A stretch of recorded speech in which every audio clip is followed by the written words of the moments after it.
பேசிக்கா chat GPT எப்படி work ஆகும்?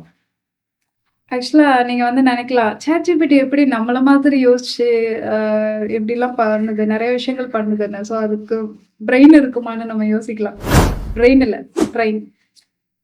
நெறைய ChatGPTன்னு இல்ல, எல்லா ஏஐ சிஸ்டம்ஸ்லயும் டேட்டாஸ வந்து ட்ரெயின் பண்றோம். நான் சொன்னேன்ல முன்னாடியே சொன்ன மாதிரி டேட்டாஸ் எல்லாம் எங்கேருந்து எடுத்ததுன்னா, system, internet, Wikipedia, vlogs, websites இது மாரி எல்லா விஷயங்கள்ல இருந்து டேட்டாஸ எடுத்துட்டு ஒரு ட்ரெய்னிங் சிஸ்டம் வந்து கொண்டு வராங்க.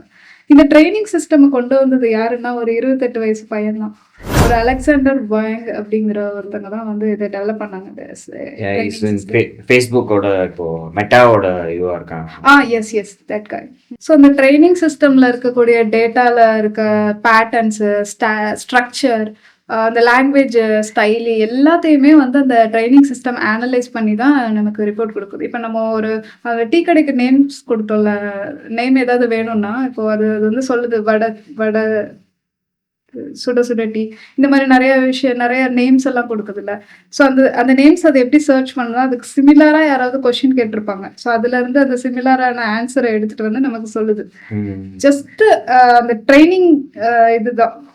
ஜஸ்ட் அனலைஸ் பண்ணுது. Analyse. Yeah. Analysing and making same alignment pattern to like fit into it. Yeah. So அது மூலியமா இட்ஸ் கிவிங் ஆன்சர். கரெக்ட். கரெக்டாங்க.